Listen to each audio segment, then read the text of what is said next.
Hi, it's a Drafthouse Diary for Sunday, February 26th, 2023, when I've come out here to Aspen Grove, Alamo Drafthouse to see Ant-Man and the Wasp: QUANTUMANIA. And once again, I have a guest reviewer with me. Mm-hmm. You're the little after image thing in post, right? That's right. We'll take care of that. Sounds good. Hey! Ian Porter, co-host of the IMMP podcast, and you probably know him from our recent review of Fire Walk with Me. Oh. But we've just now been to see the third Ant-Man movie. And, you know, I've heard a lot. I try to avoid reviews before I make my own, but I have heard some negative things about this movie. But I liked it. Yeah, I enjoyed this. That was an excellent Micronauts movie. Marvel, jokes aside, I thought that was a really good.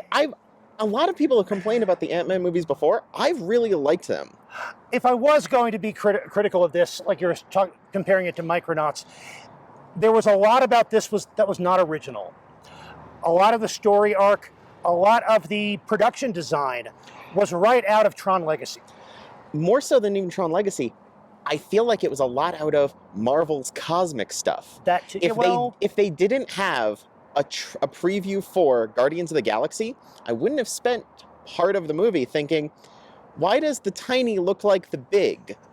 Are you going to make a point of that? Or do you just not have a design that's different enough for not Earth to separate these? And that's something I worried about.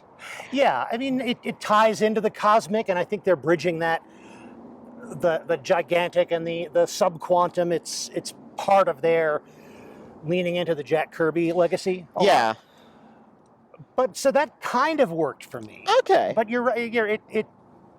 There's a lot about it that is either derivative of other Marvel stuff or derivative of other things.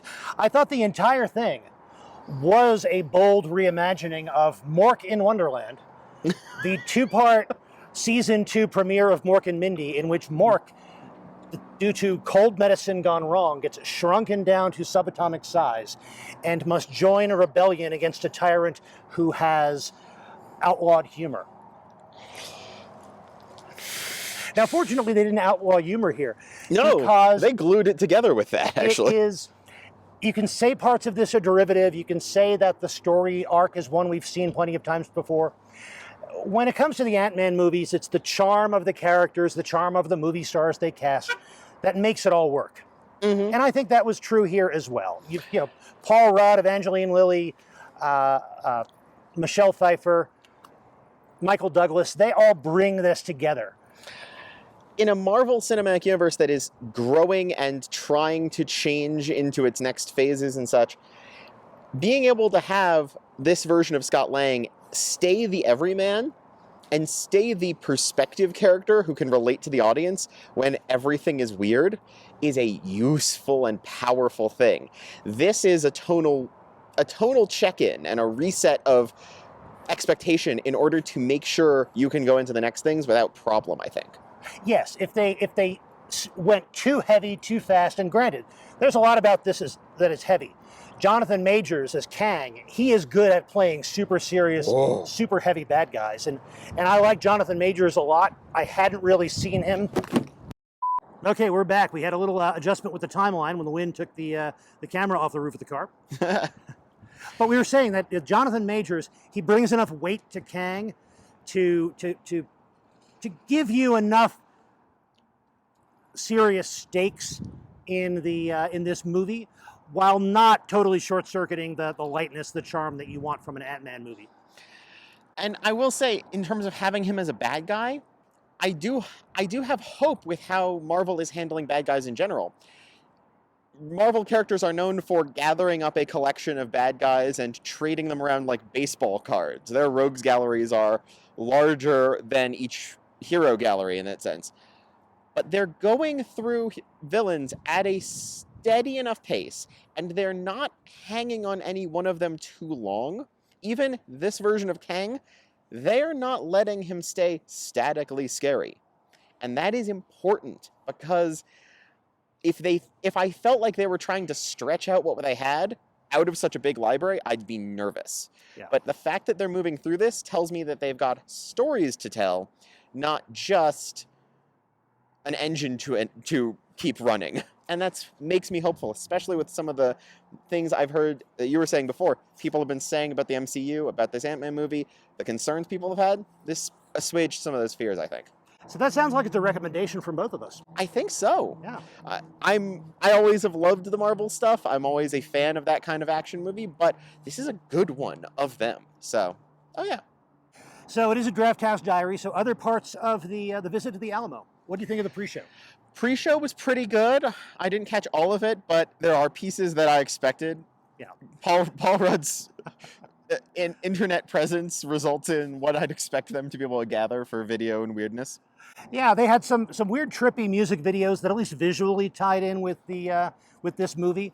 They had some vintage ads for Ants in the Pants and other things that just they're some of the best things in Alamo pre-shows are the ones that are funny in context. Yes. And of course, we had a previously on Ant-Man, and that was pretty good. I like their previously ons. Yeah, especially for Marvel movies. Those are Especially helpful. for Marvel. And also, it was a brunch screening, so we had some food. What did you have, Ian? I got the blueberry donut French toast bake, which I've had some bakes and such before from restaurants like this, and those can be a little tricky, but this one was much eggier and lighter than I expected. Oh.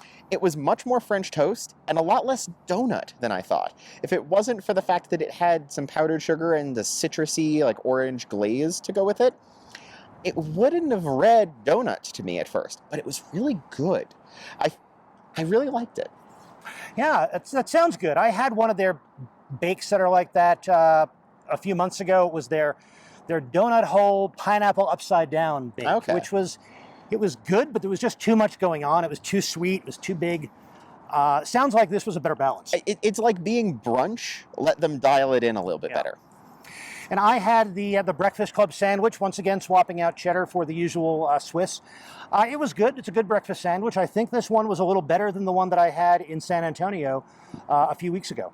And later on, I had some of the, what is it called? The I want it all pretzel. Their everything bagel pretzel thing. I forget what the jokey name was, but yeah, it's a bagel with everything seasoning. Right? Yeah. They call it like a buttery pretzel topped with toasted everything seasoning and a jalapeno cream cheese. And it really did the everything seasoning and the jalapeno cream cheese very well. Those were great. But it wasn't as pretzel-y as I hoped. It was a really decent, really nice bagel. And I enjoy an everything bagel. So that was great. But it didn't scratch that soft pretzel itch. I was hoping it would. Yeah, I found that before with their pretzel when I've tried it. It's a little bit too soft. Doesn't have enough crispness on the outside. Yeah. It's a little more like a kind of bread, like a bagel. Its texture is a little more homogeneous. So, but it's good. But at least the flavor was good. Oh, yeah.